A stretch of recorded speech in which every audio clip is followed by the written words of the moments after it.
Hi friends, welcome to news pocket. Supreme court triple తలాక్పై కొన్ని కీలకమైన వ్యాఖ్యలు చేసింది. జనరల్గా ధర్మాసనంలోని జడ్జిలు ఏదైనా కేసును విచారిస్తున్న సమయంలో కొన్ని వ్యాఖ్యలను చేస్తూ ఉంటారు. అవి ఆ తర్వాత కొన్నింట్లో అయితే చాలా చరిత్రాత్మక మార్పులకు కారణం కూడా అవుతూ ఉంటాయి. సో తాజాగా కూడా సుప్రీంకోర్టులోని జడ్జిలు ఈ తలాక్ అనే విషయంపై కొన్ని కీలకమైన వ్యాఖ్యలు చేశారు. జనరల్గా ట్రిపుల్ తలాక్ అనేది మన దేశంలో రద్దయిపోయింది. కానీ తలాక్ ఈ హసన్ అనేది ఇప్పటికీ అవైలబుల్లో ఉంది, అంటే అమలు చేస్తూనే ఉన్నారు.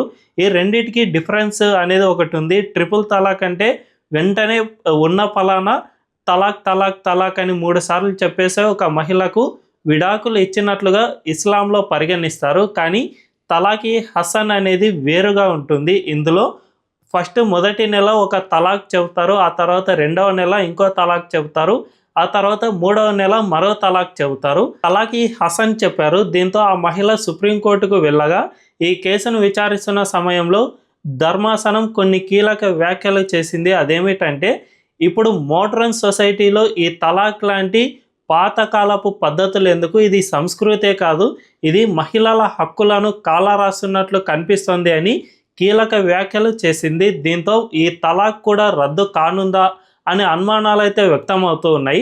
అయితే ఈ తలాక్కు సంబంధించిన పూర్తి వివరాలను మనం ఈ వీడియోలో తెలుసుకుందాం. అంతకంటే ముందు ఈ సమాచారాన్ని చాలా రీసెర్చ్ చేసి మరి మీ ముందుకు తీసుకువస్తున్నాను కాబట్టి ఈ వీడియోను పూర్తిగా చూడండి. మీకు కనుక నచ్చినట్లయితే ఖచ్చితంగా మా ఛానల్ను సబ్స్క్రైబ్ చేసుకుని బెల్ ఐకాన్ క్లిక్ చేయడం అస్సలు మర్చిపోద్దు.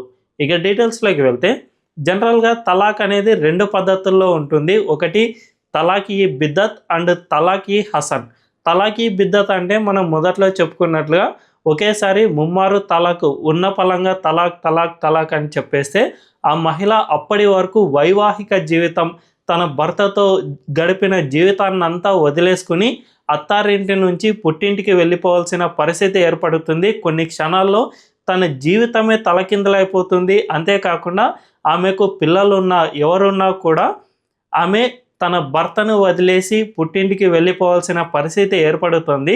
సో జనరల్గా కొన్ని క్షణాల్లో జరిగిపోతుంటే మనందరికీ జనరల్గా కోపం వస్తుంటుంది కదా, కొన్ని క్షణాల్లో కోపం వస్తుంది, ఆ తర్వాత అది సమసిపోతుంది.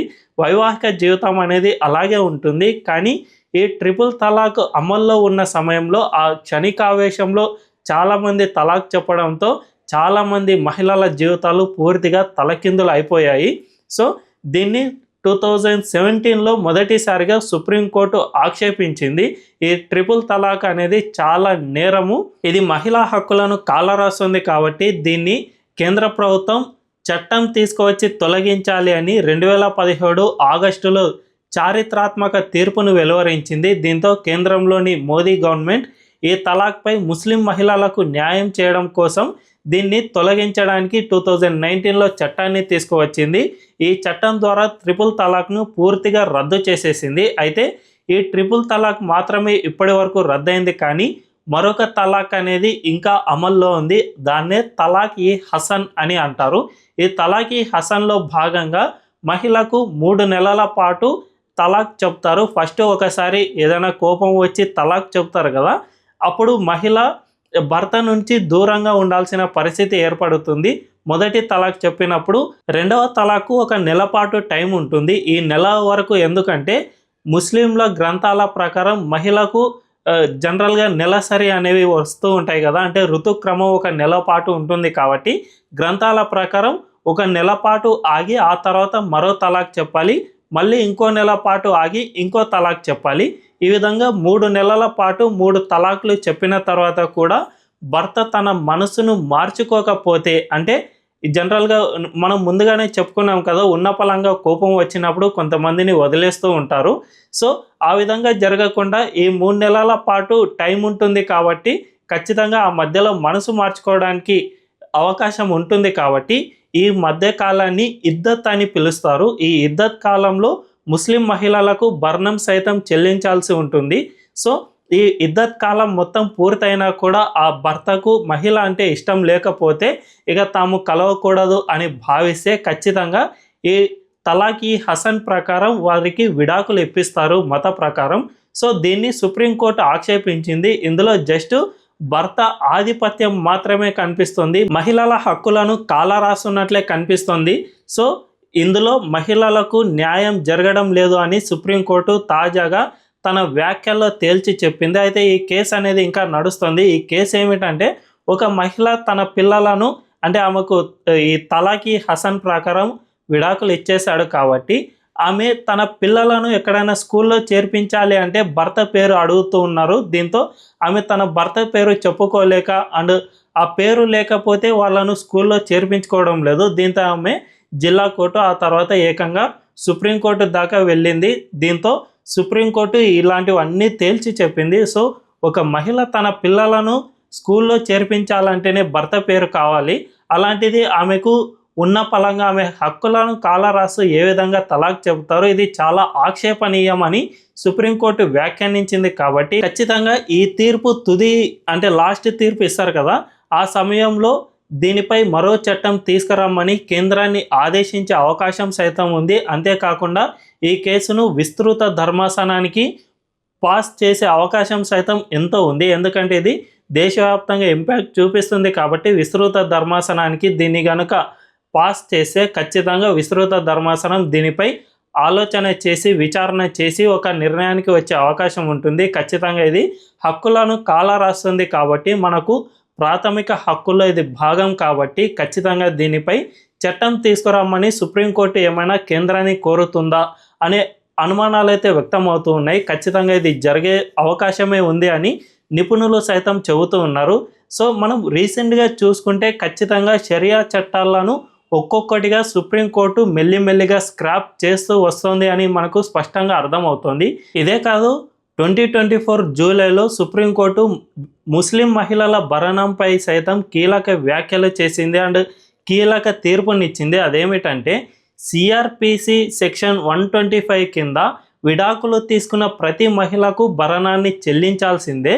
ఒకవేళ ఆమె కనుక ఏదైనా మతం కానీ కులపరంగా కానీ ఆమెకు భరణం రాదు అంటే అది రాజ్యాంగంలోని అధికరణ 15A కింద నేరమే అవుతుంది అని సుప్రీంకోర్టు తేల్చి చెప్పింది. అది రాజ్యాంగంలోని అధికరణ 15/1 ప్రకారం నేరమే అవుతుంది అని తేల్చి చెప్పింది. 15/1 ఏం చెబుతుందంటే, మన దేశంలోని ఏ ఒక్క పౌరునికి కులం పరంగా కానీ మతం పరంగా కానీ వర్గం పరంగా కానీ ఇతరత్ర ఏ కారణాల రీత్యా కానీ డిస్క్రిమినేషన్ అనేది చూపించకూడదు. అలా కనుక చూపిస్తే అది నేరమే అవుతుంది అని అధికరణ 15/1 చెబుతుంది. సో మహిళలకు ఇప్పుడు ఆమె ముస్లిం అవ్వడం వల్ల మాత్రమే ఆమెకు భరణం చెల్లించడం లేదు అంటే అది ఖచ్చితంగా నేరం కిందికే వస్తుంది అని సుప్రీంకోర్టు తేల్చి చెప్పింది. ఇకపై నుంచి ముస్లిం మహిళలు సైతం భరణం కోరుతూ కోర్టుల్లో కేసులు దాఖలు చేయవచ్చు అని స్పష్టంగా తేల్చి చెప్పింది. ఇది నిజానికి గతంలో సుప్రీంకోర్టు షాబానో కేసు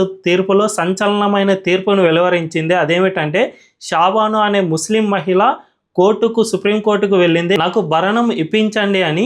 1985లో సుప్రీంకోర్టు సంచలనమైన తీర్పు వెలువరించింది. ఆమెకు నిజంగానే భరణం చెల్లించాలి, ఆమె ఒక మతానికి సంబంధించిన వ్యక్తి అయినంత మాత్రాన భరణం ఇవ్వవద్దని మనం చెప్పలేం కాబట్టి ఆమెకు ఖచ్చితంగా భరణాన్ని ఇవ్వాల్సిందే అని చెప్పగా ఈ కేసును రాజీవ్ గాంధీ పూర్తిగా రివర్సల్ చేసేశారు. ఎందుకంటే మైనారిటీ ఓటు బ్యాంకు మాకు ఎక్కడ పోతుందో అనే భయపడి ఆయన 1986లో ముస్లిం మహిళల కోసం ఒక చట్టాన్ని తీసుకువచ్చాడు. దీని ప్రకారం మహిళలకు పూర్తి అంటే లైఫ్ లాంగ్ భరణం చెల్లించాల్సిన అవసరం లేదు, జస్ట్ ఇద్దత్ కాలం అంటే 3 నెలల పాటు భరణం చెల్లిస్తే సరిపోతుంది అనే విధంగా రాజీవ్ గాంధీ ముస్లిం పురుషులకు మేలు చేసే విధంగా మహిళలకు అన్యాయం చేసే విధంగా ఒక చట్టాన్ని తీసుకువచ్చారు. సో 2024 జూలైలో సుప్రీంకోర్టు వెలువరించిన తీర్పులో ఇదే అంశాన్ని ఉటంకించింది.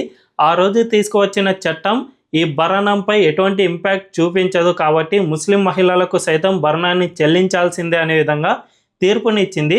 సో వీటన్నిటినీ చూసుకుంటే ఖచ్చితంగా గతంలో ఏవైతే అంటే చీకటి రోజుల్లో ప్రాక్టీస్ చేసిన ఈ షరియా చట్టాలను మెల్లిమెల్లిగా సుప్రీంకోర్టు మోడ్రన్ సొసైటీ పేరుతో అన్నిటినీ తొలగిస్తూ వస్తుంది. ఇది చాలా మంచి శుభ పరిణామమనే చెప్పుకోవచ్చు.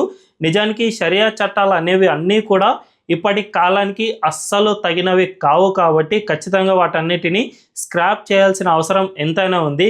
అంబేద్కర్ రాజ్యాంగాన్ని రచించేటప్పుడే దీనిపై యూసీసీ అంటే యూనిఫామ్ సివిల్ కోడ్ తీసుకురావాలి, మన దేశంలో అన్ని మతాల వారికి అన్ని వర్గాల వారికి ఒకే రకమైన చట్టం ఉండాలి అని అప్పట్లోనే ఆయన తేల్చి చెప్పారు. వచ్చే ప్రభుత్వాలు దీనిపై కృషి చేయాలి అని ఆయన అప్పట్లోనే పిలుపునిచ్చారు. కానీ మన దేశాన్ని ఎక్కువ కాలం పాలించిన కాంగ్రెస్ పార్టీ వీటిపై కనీసం కన్నెత్తి సైతం చూడలేదు. ఎందుకంటే తమ ఓటు బ్యాంకు ముస్లింలే, వాళ్లకు వ్యతిరేకంగా ఏ చిన్న చట్టాన్ని తీసుకువచ్చినా వాళ్ళు మాకు ఓటేయరు అని భయపడి ఇలాంటి చీకటి చట్టాలను, ముస్లిం మహిళల హక్కులను కాలరాసే చట్టాలను అలాగే కొనసాగిస్తూనే వచ్చింది. కానీ 2014లో ఎప్పుడైతే మోదీ గవర్నమెంట్ అధికారంలోకి వచ్చిందో అప్పుడే వీటన్నిటిని పైన రివ్యూ చేయడం స్టార్ట్ చేశారు. ఏకంగా 2019లో ఈ ట్రిపుల్ తలాక్ను పూర్తిగా రద్దు చేసేశారు. అంతేకాకుండా ముస్లిం మహిళలకు భరణం వచ్చే విధంగా సైతం వీళ్ళు ప్రయత్నం చేశారు. కాబట్టి ఇప్పుడు ఈ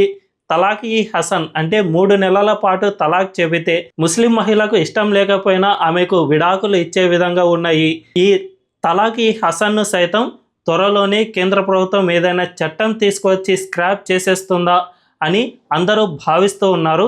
ఇది త్వరగా జరగాలని మనందరం కోరుకుందాం. మన దేశంలో ముస్లిం పురుషులకు ఏ విధంగా హక్కులు అయితే ఉంటాయో అదేవిధంగా ముస్లిం మహిళలకు సైతం సమాన హక్కులు రావాలని మనందరం కోరుకుందాం. మరీ వీలైతే యూనిఫామ్ సివిల్ కోడ్ బీజేపీ సైద్ధాంతిక అంశం కాబట్టి దీన్ని త్వరలోనే తీసుకువచ్చి అమలు చేయాలని మనందరం కోరుకుందాం. ఈ వీడియో కనుక మీకు నచ్చినట్లయితే ఖచ్చితంగా మా ఛానల్ను సబ్స్క్రైబ్ చేసుకొని బెల్ ఐకాన్ని క్లిక్ చేయడం అస్సలు మర్చిపోవద్దు. Thank you.